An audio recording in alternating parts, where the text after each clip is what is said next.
오늘의 강의는 고향사랑 기부제도의 현황과 향후의 과제에 관련된 내용입니다. 여러분, 고향사랑 기부제를 알고 계십니까? 사실 우리나라 국민들이 잘 모르는 것 같아요. 2023년도 기준으로 한 70만 건이 기부를 하셨는데요. 이 내용은 사실은 2023년도부터 행안부에서 주도적으로 하고 있는 지역, 본인이 살고 있는 지역에 대한 재정을 확충하기 위한 기부 제도를 이야기합니다. 그래서 오늘은 여러분한테 고향사랑 기부제도를 소개하는 그런 하나의 목적이 있고요. 그리고 3년 동안 어느 정도의 재정적 효과가 있고, 그리고 향후에 어떠한 활성화를 위해서 어떠한 방향이 있는지에 대해서 이야기를 할 예정입니다. 고향사랑 기부제에 이제 어떤 걸 이야기하기 위해서는 이제 도입 배경과 그리고 지금까지 가왔던 성과, 그리고 어떠한 법적 개정을 통해서 어떤 식으로 고향사랑 기부를 할 수 있는지 노력에 대해서 이야기할 거고요. 두 번째, 고향사랑 기부제 재정적 효과는 국민들이 주신 기부금이 지자체한테 어느 정도 재정적 효과가 있는지를 보여주는 건데, 사실 이 목적에 따라서 이게 재정이 열악한 지자체한테 기부를 함으로써 그 지자체의 주민들의 재정 사업을 하는 일환이기 때문에 저희는 수도권과 비수도권의 어떤 지자체의 재정적 성과를 비교할 거고요. 그리고 인구 감소 지역과 비인구 감소 지역을 비교할 것입니다. 그리고 마지막으로 재정 자립도 상위 지역과 하위 지역이 어떤지도 볼 거고요.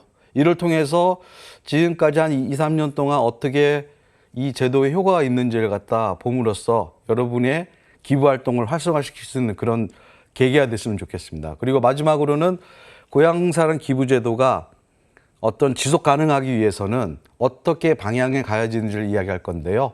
이번 정부에서도 사실은 법인 기부라든지 세액 감면 혜택을 통해서 국민들의 참여를 갖다 독려하는 그러한 국정과제를 준비하고 있는 걸 알고 있는데요. 이에 맞춰서 우리 지금 정부에서 하고 있는 이 고향사랑 기부제가 민간 기부와 어떻게 다른지, 그리고 기부 참여 확대를 위해서는 현재 제도에서 어떤 제도가 조금 더 개선돼야 되는 건지, 그리고 마지막으로 지속 가능한 어떤 제도를 갖다 운영하기 위해서는 어떤 방향성과 어떤 과제가 필요한지를 갖다 이야기할 것입니다. 고향사랑 기부제는 사실 이게 되게 2023년에 시작했지만 실제로 얘기된 건 되게 오래된 얘기 됐어요. 이게 처음 시작한 건 사실 일본에서 시작됐고요. 여러분이 알다시피 고향 납세제도라는 얘기를 많이 들어봤을 거예요. 일본에서는 저희보다 인구 소멸이라든지 지역 소멸이 일찍 와서 그쪽에 생각했던 건 처음에 아이디어는 그거였어요. 주민들이 초등학교, 중학교, 고등학교를 시골에 자라가지고 잘 키워놨더니 서울에 가서 아니면 도시에 가서 직업을 잡고 거기서 일을 하는 겁니다.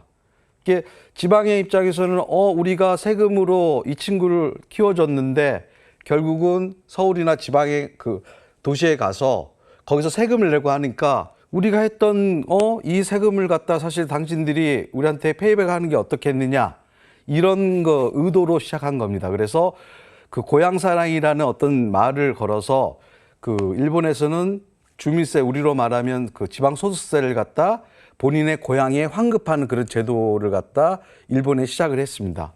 근데 그걸 갖다 우리나라에서 2008년도에 사실은 처음 대선 공약으로 이 얘기가 논의됐고요. 그러나 그 와중에 어떤 정치적 논란이라든지 아니면 행정적인 제도의 미비로 인해서 안 되다가 2017년도 문재인 정부에 들어와서 사실은 이게 이제 납세 제도가 아닌 기부금 제도로 바뀌게 되었습니다. 그러면 이것도 어찌 보면 한 15년의 어떤 제도가 이렇게 세팅되는 게 있었죠. 그래서 굉장히 사실은 어찌 보면 안정적으로 진행되는 그런 결과를 가져왔습니다. 그래서 궁극적인 목표는 무엇이냐면 현재 고령화 출생률이 저하되니까 지역 발전에 격차가 생기거든요. 그 얘기는 다시 말해서 지자체의 재정 격차로 연계되는데, 이 얘기는 주민들이 필요로 하는 재정 사업을 갖다 못하는 경우가 많아요.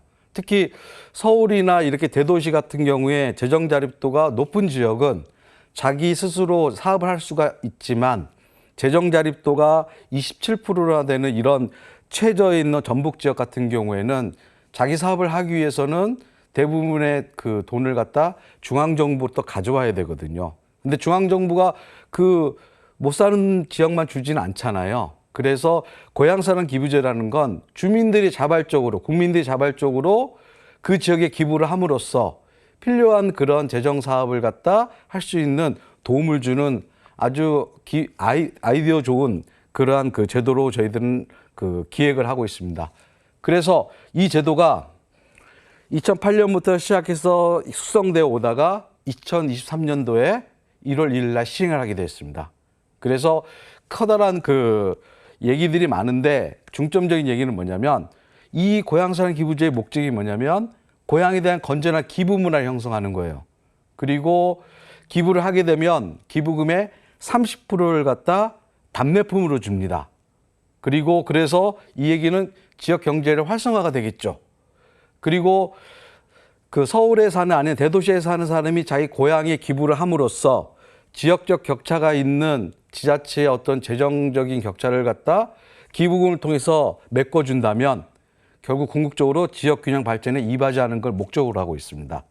그래서 2023년 처음에 시행할 때 개인이 기부금을 할 수 있어요. 법인은 불가됐고요. 그리고 기부를 할 때는 주소지가 본인이 있는 지역이 아닌 다른 지역을 할 수가 있어요. 예를 들면 제가 서울 강동구에 살고 있으면 강동구 뺀 나머지 지역에 본인이 그 기부를 할 수 있습니다. 그래서 기부 금액은 1인당 최고 500만 원까지였어요. 23년도 시작할 때는. 그래서 내가 예를 들면 서울 뭐 종로구에 뭐 10만 원하고 뭐 강원도에 10만 원하고 전라북도에 10만 원하고 경상북도에 10만 원하고 다양해서 상한을 갖다 50만 원 하게 되는 거죠. 근데 재미난 건 뭐냐면 기부를 했을 때 그 돈을 다 기부로 주는 게 아니라 기부 세제 혜택이 있어요. 우리도 보면 정치자금 혜택이 10만 원까지는 나중에 소득공제가 되거든요. 그런 것처럼 고향사랑 기부제도 10만 원까지는 전액 그 공제가 되고요. 10만 원 초과분부터는 약 16.5% 정도의 세액이 됩니다. 그래서 여러분들이 그 소득이 있는 분들이 연말정산을 할 때 10만 원을 기부를 하게 되면 그 소득이 그대로 그 연말정산에서 세액 공제가 되고 그리고 지자체로부터 3만 원에 30%에 해당된 3만 원의 답례품을 받게 되니까 어찌 보면 10만 원 기부하고 13만 원의 혜택을 갖다 받을 수 있는 겁니다. 그래서 지자체 그 주민들의 입장에서는 되게 좋은 거죠.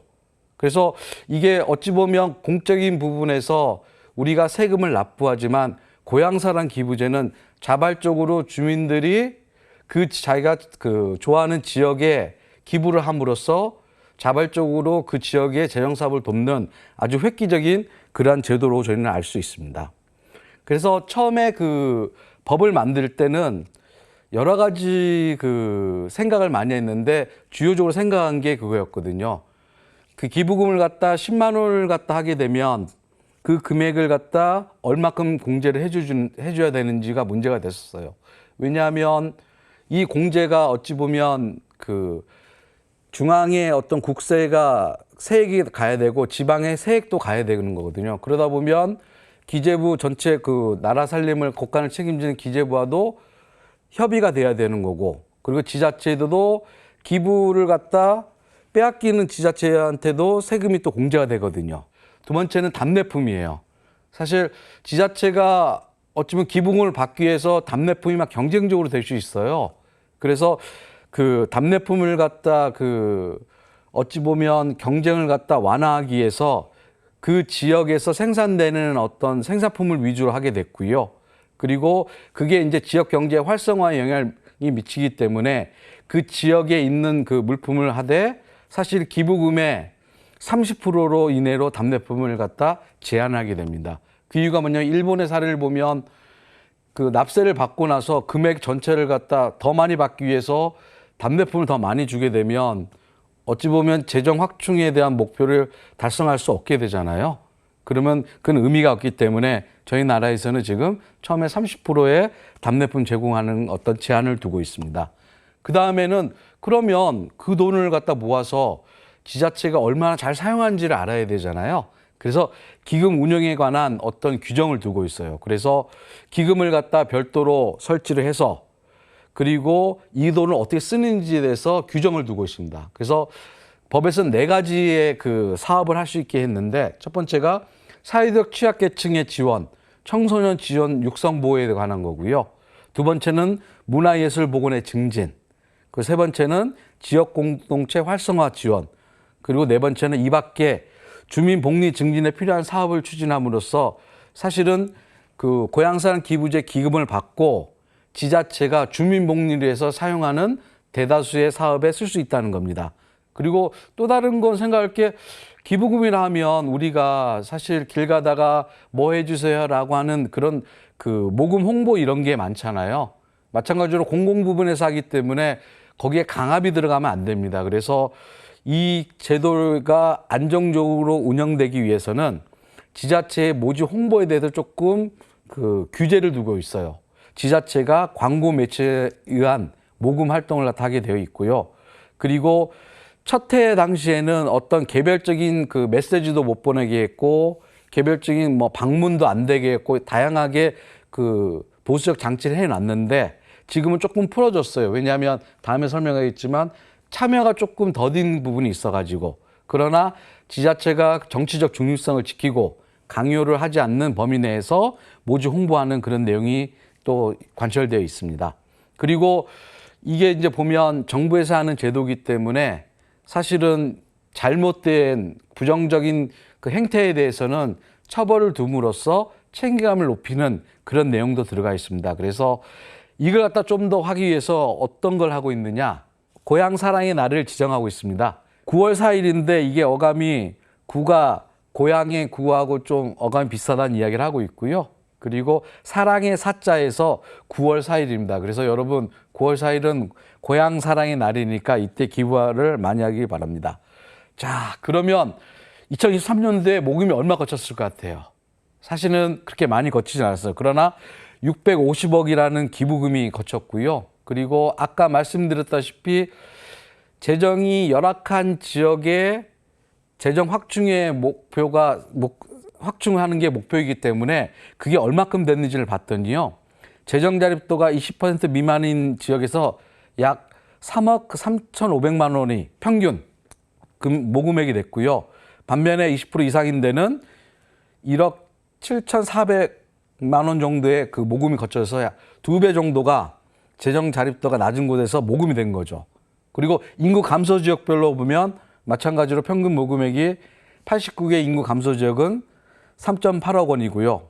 그리고 그렇지 않은 지역은 2억 원에서 그 국민들이 사실은 재정이 열악한 지역에 그 모금을 해준 걸 갖다 알 수 있었습니다. 지역별로 보면 전라남도 그리고 경상북도, 전라북도 순으로 그 지역의 모금을 갖다 한 걸로 우리가 나타나고 있습니다. 그래서 사실은 첫 해에 690억이면 안정적 출발이라고 해서 사실은 좋은 출발이라고 하지만 어찌 보면 국민들이 그 정도의 어떤 홍보가 되지 않았다는 생각이 들어서 2024년부터는 좀 제도를 개선했어요. 첫 번째가 기부금을 상한했어요. 1인당 상한액이 개인이 500만 원이었는데 그 2천만 원으로 늘렸고요. 그리고 모금 방법을 갖다 아까 말씀드렸다시피 SNS라든지 문자 메시지 그리고 향후에 이제 못하게 되어 있었는데 사실은 이제 지자체 명의로는 그걸 갖다 할 수 있게 하는 어떤 모금 방법의 제한을 갖다 완화시켰어요. 그리고 세 번째로는 아까 기부를 한 금액이 기금이 어떻게 사용될지에 대해서 그 기부한 사람들이 투명성에 의문을 제기할 수 있어서 지자체에서 예를 들면 우리는 문화센터를 짓는 데를 기부금을 받겠습니다라고 하면 그런 지정 기부를 할 수 있는 걸 해놨어요. 그래서 국민들이 기부를 할 때 본인이 좋아하는 지원하고 싶은 사업에 지정 기부할 수 있는 걸 갖다 명문화시킨 그런 제도 개선을 해왔습니다. 그리고 작년 연말부터 이제 더 획기적인 방법을 해놨는데요. IT 사회 발전에 따라서 우리가 앱이나 핸드폰을 많이 쓰잖아요. 그래서 민간 앱 웹을 통한 고향사랑 기부에 접근을 할 수 있습니다. 그래서 여러분이 아시다시피 시중은행, 국민은행, 기업은행, 신한은행, 하나은행, 농협 같은 데에서도 앱을 통해서 고향사랑 기부를 갖다 할 수 있고요. 그리고 기부 전문기관인 공감만세, 액티브캐스도 여러분들이 기부를 할 수 있는 그런 게 열려 있습니다. 그리고 올해 초에 지금 진행되고 있는데 여러분 잘 아는 당근마켓, 그 LG 헬로비전 등등의 어떤 민간 그 전문 기업에서도 그 사이트에 가서 여러분들이 기부를 할 수 있는 그런 그 접근을 확대하는 것입니다. 그래서 거기에 들어가면 여러분이 기존의 고향사랑 이음이라는 정부의 그 웹사이트뿐만이 아니라 이곳에 가서 기부를 신청하고 답례품을 구매할 수 있도록 지금 여러분의 기부 그 참여를 확대하고 만들고 있습니다. 그렇게 해서 2024년도에는 23년도보다 약 35%포인트가 증가했어요. 879억의 모금이 거쳐졌어요. 23년도에는 650였는데 그만큼 많이 점프를 했죠. 기부 건수로 보면 23년도에는 52만 건이었는데 24년도에는 77만 건으로 약 47%가 증가했고요. 총 모금액은 650억에서 879억을 해서 35.1%포인트가 증가했습니다. 그리고 저희들의 그 정책 목표에 따라서 어찌 보면 수도권보다 비수도권, 재정이 높은 데보다 열악한 곳으로 돈이 가는 게 더 낫잖아요. 그래서 그렇게 봤더니 그 24년도에는 수도권 대비 비수도권 지자체가 3배 이상의 모금을 갖다 하게 되었습니다. 구체적으로 보면 비수도권에서 비수도권으로 가는 거, 다시 말해서 서울, 경기 이외에서 예를 들면 전라북도에서 경상도로 가거나 충청도로 가거나 원주로 가거나 이런 데로 가는 게 약 전체 50% 정도 됐고요. 수도권에서 비수도권으로 가는 건 340억이었고 약 38.7%가 됐습니다. 이게 사실 정책의 목표가 어찌 보면 잘 서로 활용되고 있다고 보이는 거죠. 실제로 보면 그러면 수도권에서 어느 지역으로 돈을 많이 내렸을까 보면 수도권 기부자들 주요 기부한 것은 비수도권의 전남이 한 23.1%고요. 경북이 11%, 강원이 11%, 전북이 한 11% 정도 됐습니다. 그래서 수도권이 전남, 경북, 강원, 전북 쪽으로 많이 왔고요. 부산, 대구, 광주 같은 경우에는 그 지역 내에서 기부를 하는 게 또 꽤 많아졌어요. 어찌 보면 부산 같은 경우에는 전체 기부의 27%가 인근 경남 도내 지역으로 기부를 하는 경우가 더 많았습니다.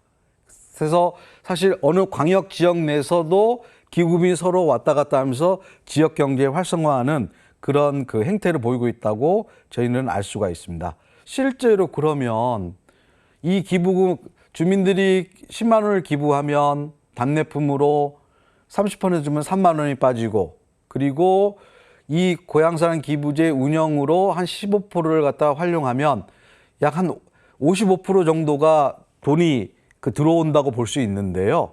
실제로 저희들이 기부를 하게 되면 국세와 지방세의 어떤 관계에 의해서 교부세가 조금 깎이고 지방세가 감소되면서 순수익이 얼마나 되는지를 저희들이 한번 해봤어요.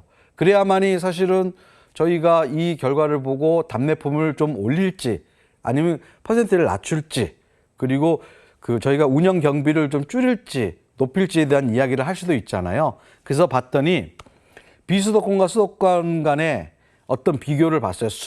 이익을 봤더니 23년도보다 24년도에는 비수도권이 사실 전년도 비해서 27.3%포인트가 더 많이 증가했어요. 순수 이익이. 수도권은 9.7%요. 그리고 인구 감소 지역과 비감소 지역을 봤더니 23년 대비 24년도에는 인구 감소 지역은 14.4%포인트가 더 증가했고 비인구 감소 지역은 45.9%포인트가 증가했어요. 이 얘기는 뭐냐면 이게 모금액이 증가하면서 첫 해에는 인구 감소 지역에 굉장히 많이 기부를 했지만 이게 비인구 감소 지역에도 기부금이 증가한다는 걸 갖다 알 수 있습니다. 그리고 마지막으로 재정 자립도 상하이 지자체 간의 비교를 해봤더니 하위 20%에 있는 지자체 50개 지역에서는 전년 대비 11.5%포인트가 증가했고 그리고 상위 20%포인트는 전년 대비 54.9%가 증가했지만 평균 순수입을 보면 하위 지자체는 평균 모금액이 3억 원 정도고 그리고 상위 20% 재정자립도는 6,800만 원 정도 됐습니다. 그래서 증가율은 높지만 아직까지 재정 자립도가 낮은 곳에 모금액이 많다는 얘기는 어찌 보면 우리가 국민들이 지방 자치단체 재정이 열악한 지역에 기부를 더 많이 하고 있다고 저희들은 볼 수 있습니다. 그러면 지금까지 저희가 고향사랑 기부제가 어떻게 도입이 됐고 어떤 식으로 하고 있고 재정적 효과가 어떻게 돼 있는지를 봤는데요. 그러면 이제 향후에 이게 어떻게 변화될지를 한번 봐야 되잖아요. 그러면 고향사랑 기부제도는 민간과 어떻게 다른지를 봐야 돼요. 그래서 저희들이 생각한 게 뭐냐면 고향사랑 기부제는 지역의 어떤 지자체 재정이 열악한 지역을 갖다 활성화하기 위한 공적 목표를 가지고 있고요. 그리고 공적인 수단 어떤 답례품을 주거나 기금 사업을 하게 돼 있어요. 근데 이게 국민의 자발적으로 하는 거거든요. 그러면 근데 우리가 하는 기본적인 저희들의 기부는 어떤 거냐면 기본적으로 비영리 단체가 공적 목적을 사용한다고 하고 있지만 사적인 수단을 수용해서 자발성을 하고 있는 거거든요. 마찬가지로 우리가 기업에서 물건을 살 때는 기업의 어떤 사적 목적과 사적 수단 그리고 직접적으로 하는 어떤 구속적인 걸 하고 있잖아요. 그리고 정부에서 우리가 세금을 내는 건 구속성이 있잖아요. 공적인 목적과 공적 수단, 구속성이 있는 건데 고향사랑 기부제는 공적 목적과 공적 수단을 통해서 여러분의 자발성을 갖고 있기 때문에 사실은 어찌 보면 우리가 하는 민간 기부와 세금을 내는 게 중간 어딘가에 있는 것을 알 수가 있습니다. 그래서 고향사랑 기부제도가 향후에 갈 방향성은 어떤 자발성으로 국민들한테 기부를 갖다 높일 수 있는 어떤 자율성을 높이는 대신에 공적 목적과 수단을 이용하는 책임성이 동시에 갈 그런 방향성을 가지고 있다는 걸 알 수가 있습니다. 그래서 기부 참여 확대를 위해서 이번 정부에서는 저희들이 생각하고 있는 게요. 정부에서는 법인으로 기부를 갖다 확대하기도 하고 세액 감면을 10만 원에서 30만 원, 50만 원까지 전액을 확대하기로 하는데 그런 기부 대상이나 세액 공제뿐만이 아니라 기부 방법에 있어서 민간 기업의 어떤 접근성을 확대할 필요도 있고요. 그리고 홍보도 마찬가지로 기존에 있는 어떤 온오프라인에서 좀 더 확대된 SNS를 통한 그런 홍보도 적극적으로 할 필요가 있습니다. 그리고 현재 진행되고 있는 답례품과 기금 사업을 통해서 지역 경제를 갖다 연계하는데 이게 기존의 어떤 농축사뿐이라 가공품뿐만이 아니라 기부자들이 직접 그 지역에 들어가서 체험도 하고 그 지역에 가서 삶도 살아보는 어떤 체험형으로 해서 지역경제 생활인구와 연계되는 어떤 지역경제 연계도 필요하다고 저희들은 보고 있습니다. 그리고 마지막으로는 이렇게 한 것이 지역경제에 어떻게 효과가 되는지도 저희들은 체계적으로 연구를 할 필요가 있다고 보고 있습니다. 그래서 향후의 고향사랑 기부제도는 아까 말씀드린 것처럼 책임성 확보와 자율성을 갖다 확대할 수 있는 그런 법안을 갖다 저희들이 개선을 하되 국민들이 자발적으로 기부할 수 있는 편의성을 높이고 그리고 지자체가 모금하는 데 있어서 정치적 중립성과 강요를 갖다 하지 않는 책임성 있는 걸 하는 그런 방향으로 가야 될 필요가 있다고 저희들은 보고 있습니다. 그리고 마지막으로 고향사랑 기부제가 안정적으로 그리고 지속 가능한 활성화를 위해서는 사실은 중장기 발전 방안을 갖다 세우게 되고 그 토대 내에서 공무원과 주민들의 어떠한 연계된 그런 의사소통에 의해서 이걸 잘 할 수 있는 방안이 필요하다고 저희는 보고 있습니다. 그래서 앞으로는 고향사랑 기부 금액이 지금 800억에서 1,000억, 1조 원까지 가는 그런 기부의 건전한 기부 문화를 활성화하고 그게 지역 경제 활성화가 되고 궁극적으로 지역 균형 발전에 이바지하는 그런 제도로 발전하기를 갖다 저는 기대하고 있습니다. 오늘의 강연은 여기서 마치고요. 다음에 기회가 되면 이 제도가 어떻게 더 주민들한테 기금 사업이 되고 있는지 이런 내용을 갖다 하도록 하겠습니다. 자, 오늘 경청해 주셔서 감사합니다.